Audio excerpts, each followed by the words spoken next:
तो दोस्तों कैसे हैं आप लोग। टेंस का यह हमारा दूसरा वीडियो है। पिछले वीडियो में मैंने टेंस का परिभाषा, टेंस का भेद के बारे में आपको बताया था और आज मैं आपको सिंपल प्रेजेंट टेंस पढ़ाने के लिए जा रहा हूं।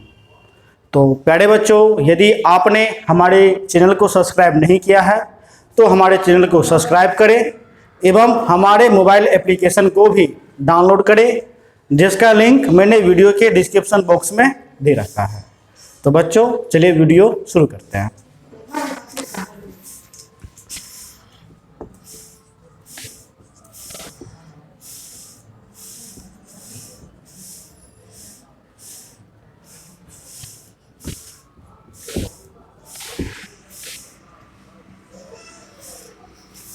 सिंपल प्रेजेंट टेंस, ठीक है।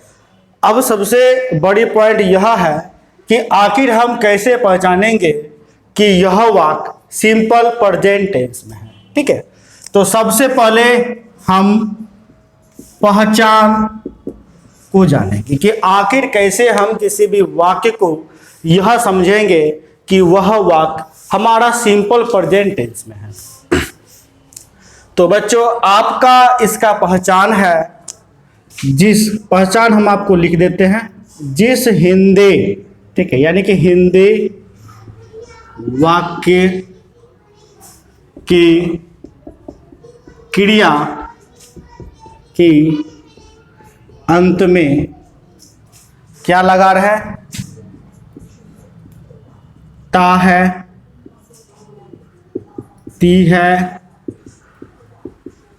ते हैं, ठीक है। ता हूं, ते हूं,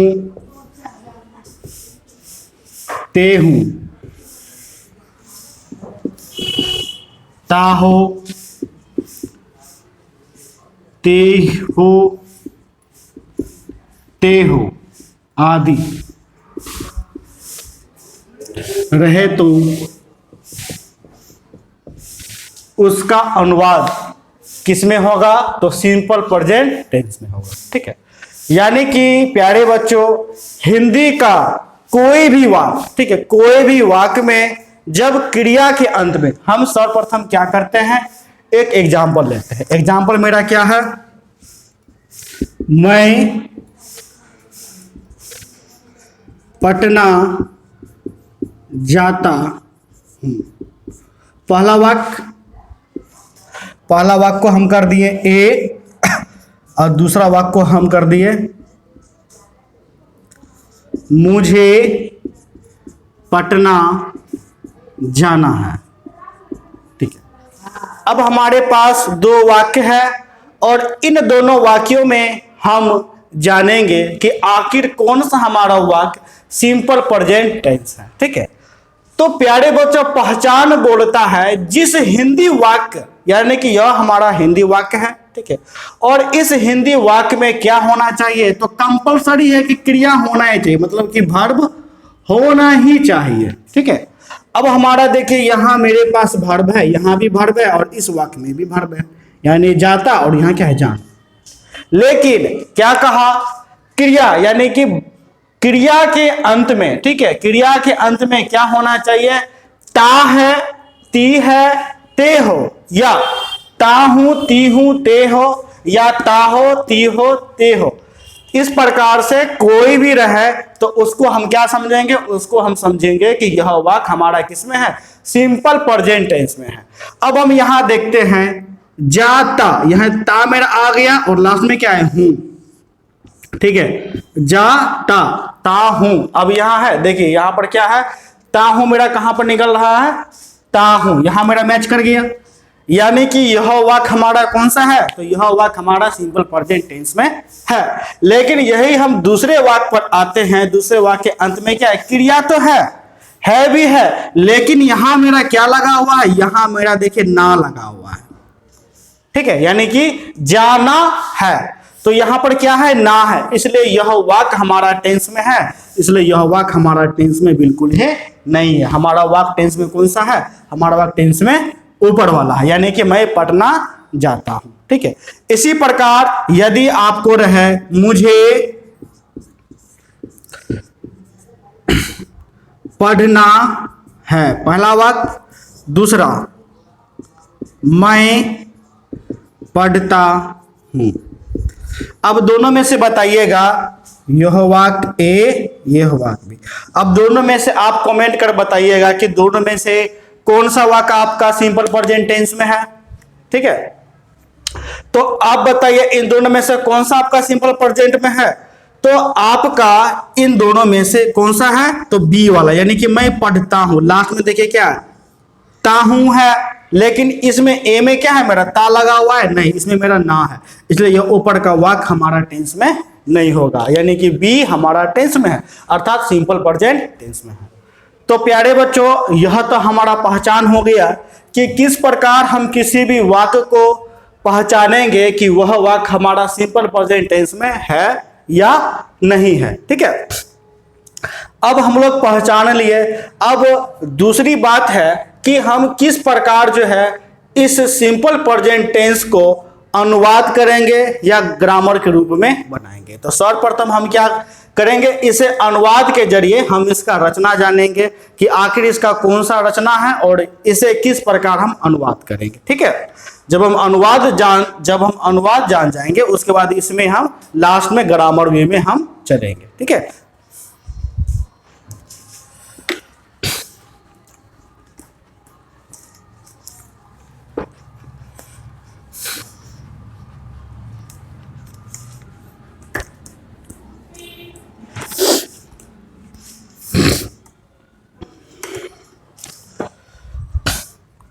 अब आता है रचना। आखिर सिंपल प्रेजेंट टेंस का कौन सा रचना है जिस रचना पर बैठाकर हम सिंपल प्रेजेंट टेंस वाक्यों को अंग्रेजी में अनुवाद कर सकते हैं। ठीक है, तो प्यारे बच्चों, पिछली कक्षा में मैं आपको क्या बताया था कि वाक्य जो है वो 4 प्रकार से है, जिसमें आपका कौन कौन सा वाक्य था। पहला था एसर्टिव, दूसरा था निगेटिव, तीसरा था इंट्रोगेटिव और चौथा कौन था, चौथा था आपका WH। ठीक है, तो आज हम सर्वप्रथम यानी एसर्टिव वाक्यों को देखेंगे। एसर्टिव में क्या होगा, ना तो मेरा नहीं लगा रहेगा और ना तो मेरा क्या भी नहीं होगा, यानी कि किस प्रकार से होगा, जैसे मैं पढ़ता, यह मेरा कौन सा वाक्य हो गया, सीधा सीधा तो एसर्टिव या एफर्मेटिव हो गया। ठीक है, यदि निगेटिव में क्या है, जब इसी में मैं नहीं पढ़ता हूं तो वह मेरा निगेटिव वाक्य हो गया। इसी में क्या मैं पढ़ता हूं तो वह मेरा इंट्रोगेटिव हो गया। इसी में मैं क्यों पढ़ता हूं, मैं कैसे पढ़ता हूं, मैं कहां पढ़ता हूं, ये सारा वाक्य कौन सा हो गया, ये सारा बात WH हो गया। तो प्यारे बच्चों, सबसे पहले हम एसर्टिव को बनाएंगे यानी एफर्मेटिव को बनाएंगे, उसके बाद निगेटिव बनाएंगे, फिर इंट्रोगेटिव और लास्ट में WH को देखेंगे। तो इसलिए हम सबसे पहले एफर्मेटिव वाक्यों को देखेंगे। ठीक है, तो एफर्मेटिव का रचना आपका क्या होगा, इसका रचना होगा एफर्मेटिव का subject plus V1 / V5 plus object. ठीक है, प्लस डॉट। अब देखिए, सब्जेक्ट को हिंदी में क्या बोलते हैं, सब्जेक्ट को हिंदी में बोलते हैं कर्ता। ठीक है, चूंकि कर्ता को अंग्रेजी में सब्जेक्ट बोलते हैं और सब्जेक्ट की शुरुआत एस से होता है, इसलिए हम इसे सब्जेक्ट को एस से डिनोट करते हैं। ठीक है, इसलिए आपने अपने किताब में देखिएगा इसका रचना किस प्रकार होगा, एस मतलब subject plus V1 / V5 plus object. ठीक है, तो अब सबसे बड़ी पॉइंट है कि कर्ता क्या होता है। कर्ता वह होता है जो क्रिया को करता है। मान लीजिए आपके आसपास देखिएगा कि लोगों का मृत्यु होता है। जब हिंदू धर्म में जब लोगों का मृत्यु होता है तो उसे क्या किया जाता है, तो उसे जलाया जाता है। तो जो व्यक्ति उसको जलाता है, ठीक है, तो वह व्यक्ति क्या कहलाता है, वह व्यक्ति कहलाता है कर्ता।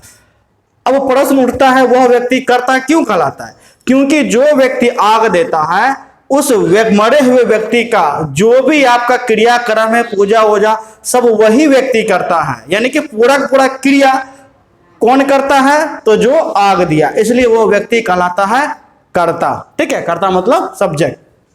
तो कर्ता मतलब क्या हुआ? जो व्यक्ति क्रिया करे। अब जैसे मैं पढ़ता हूं, ठीक है, अब यहां मैं पढ़ता हूं तो पढ़ने का काम कौन कर रहा है? तो मैं कर रहा है। तो मैं क्रिया कर रहा है, बिल्कुल कर रहा है। कौन सा क्रिया कर रहा है? तो पढ़ने का क्रिया कर रहा है। इसलिए मैं क्या है? मैं आपका सब्जेक्ट है। ठीक है, इसी प्रकार राम पढ़ता है तो पढ़ने का काम कौन किया? तो राम किया। राम आपका क्या हो गया? तो राम आपका कर्ता हो गया। ठीक है, अब V1/V5 क्या है? तो V का प्यारे बच्चों मतलब होता है वर्ब। ठीक है, वर्ब मतलब क्रिया। अब वर्ब का रूप होता है, वर्ब का 5 रूप होता है, जिनमें से इसमें सिर्फ V1 का प्रयोग हम लोग करेंगे और V5, यानी कि वर्ब का पहला रूप का हम प्रयोग करेंगे और वर्ब का 5वां रूप का हम लोग प्रयोग करेंगे। अब 5वां रूप का प्रयोग, 5वां रूप कैसे आपको बनाना है वो आज ही हम आपको बाद में बताएंगे। फिर उसके बाद क्या देना है? फिर उसके बाद आपका ऑब्जेक्ट दे देना है। अब इसे हम एक वाक्यों पर अनुवाद करके देखते हैं। तो वाक्य हमारा है, मैं पढ़ता हूं। मैं पढ़ता हूं हमारा वाक्य है। अब मैं पढ़ता हूं, इस वाक्य को हम कैसे बनाएंगे? हम इस वाक्य इस रचना पर बनाएंगे। रचना क्या बोला? सबसे पहले सब्जेक्ट देने के लिए। ठीक है, तो इस वाक्य में सब्जेक्ट कौन सा है? मैं पढ़ता हूं। पढ़ने का काम कौन किया? तो मैं किया, इसलिए मैं क्या हो गया? सब्जेक्ट। इसलिए एस के जगह हम क्या दे दिए? मैं का क्या होता है? आई। उसके बाद यह बोला वर्ब का या तो पहला रूप दें या तो 5वां रूप दें। अब हमें कैसे पता चलेगा कि वर्ब का हम यहाँ कौन सा रूप दें? तो हम आपका यहाँ पर एक टेबल बना देते हैं, वो है पर्सन।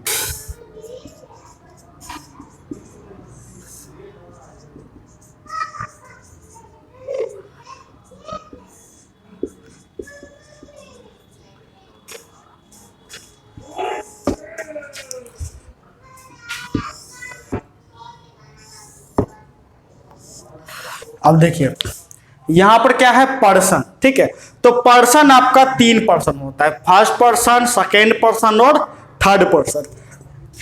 फर्स्ट पर्सन हम यहां पर लिख दिए फर्स्ट पर्सन, सेकेंड पर्सन और थर्ड पर्सन। ठीक है, अब फर्स्ट पर्सन कौन होता है? फर्स्ट मतलब कि पहला, जो व्यक्ति, ठीक है, अब जो व्यक्ति किसी दूसरे को कहे वो तो पहला हो गया। मान लो कि 3 व्यक्ति है, एक व्यक्ति, 2 व्यक्ति, एक 3 व्यक्ति। यदि यह व्यक्ति ए बी सी, यदि यह व्यक्ति इस व्यक्ति को कुछ बोलता है तो बोलता कौन है? ये यानी मैं कहता हूं, जैसे मैं तुमसे कहता हूं, कुछ भी कहा तो कहने का काम कौन किया? तो मैं, सबसे पहले मैंने कहा, इसलिए मैं क्या होता है? तो मैं आपका फर्स्ट पर्सन होता है। ठीक है, अब जिसको कहा जाए, यानी कि यह जो बोल रहा है, सुनने का काम कौन कर रहा है? ये बी कर रहा है। तो बी कौन सुन रहा है? यानी कि तुम, यानी कि आप लोग मेरी बात अभी सुन रहे हैं, यानी कि आप। तो तुम क्या होगा? वो हो जाएगा सेकेंड पर्सन, यानी कि यू कौन हो गया? यू हो गया सेकेंड पर्सन। अब जिसके बारे में कहा जाए, यानी कि हम दोनों बात कर रहे हैं, किसके बारे में बात कर रहे हैं? यदि राम के बारे में बात कर रहे हैं तो राम इस व्यक्ति का मान के चलिए नाम है क्या? राम। तो राम क्या हो गया? Third person. या इसका नाम नहीं जानते हैं, हम इसको वह करके बोलते हैं, वह लड़का शरीफ दिख रहा है, किसको? तो इसको, यानी कि हे, ही, से, इट या कोई भी नाम। ये क्या हो गया? ये हो गया आपका थर्ड पर्सन। ठीक है, अब फर्स्ट पर्सन में सिंगुलर नंबर, जब ये फर्स्ट पर्सन जब अकेले रहेगा, इसमें हम लोग वर्ब का पहला रूप प्रयोग करेंगे, यानी कि V1 प्रयोग करेंगे। ठीक है, प्लूरल में भी हम लोग V1 ही प्रयोग करेंगे, यानी कि हर एक जगह आंख मूंद करके हमको V1 प्रयोग कर देना, हर एक जगह। बस V5 का प्रयोग कहां करेंगे? V5 का प्रयोग हम थर्ड पर्सन में सिंगुलर नंबर में करेंगे। V5 का प्रयोग यानी कि यहां, तो V5 का प्रयोग कहां होगा? जैसे राम में होगा, ही में होगा, सी में होगा, इट में होगा, या कोई भी नाम में होगा। लेकिन जब यही प्लुरल बन जाए तब यहां हम V1 का प्रयोग करेंगे। जैसे ही का, ही मतलब क्या होता है? वह, तो वह से मतलब एक लड़का, वह खेलता है मतलब एक लड़का खेलता है। जब हम वह का यदि हम प्लुरल बनाते हैं, ठीक है, जैसे वे लोग खेलते हैं, तो वे लोग का मतलब तो ढेर सारा लोग, तो ढेर सारा जब भी आ गया तो वो क्या हो गया? वो प्लुरल हो गया यानी कि बहुवचन, इसलिए हम वहां V1 का प्रयोग करेंगे। अब V5 हम कैसे बनाएंगे? तो V5 नोट कर लीजिए। V5 बनाने के लिए हम क्या करेंगे?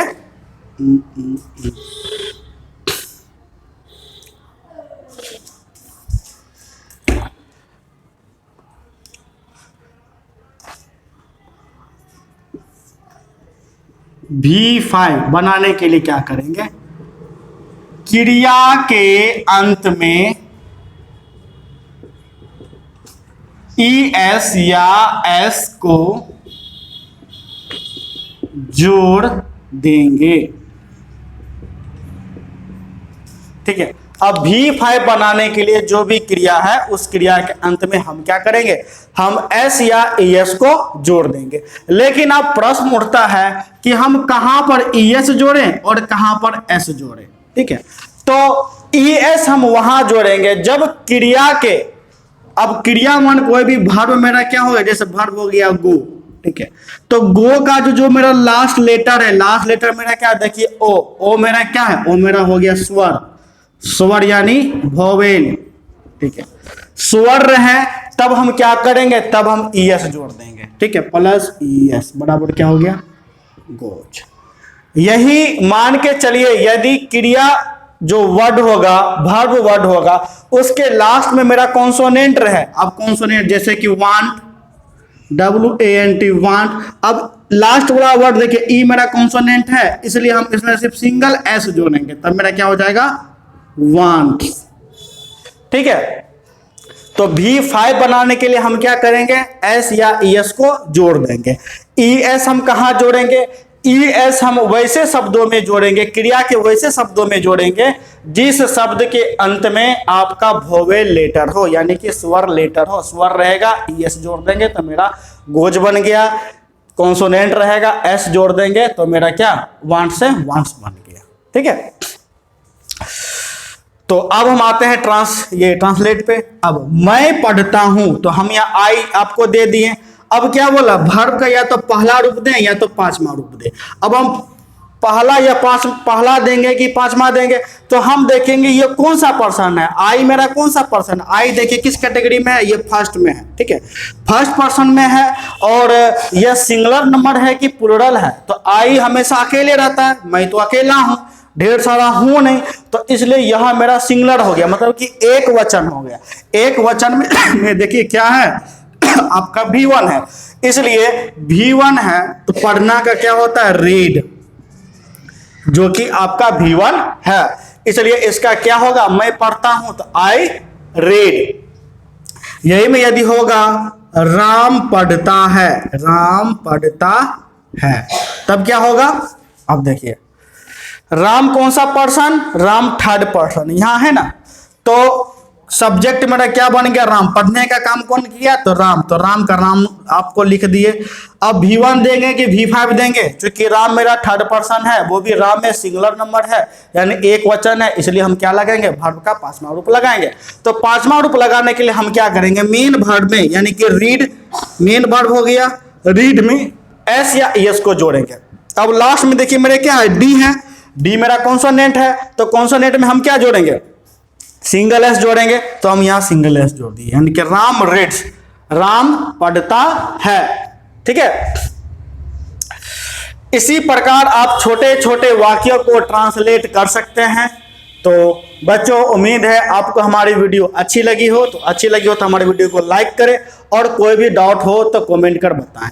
और इस वाक्यों को हम कल प्रैक्टिस करेंगे, बड़े लंबे लंबे वाक्यों को हम लोग प्रैक्टिस करेंगे। आज के लिए इतना ही, धन्यवाद।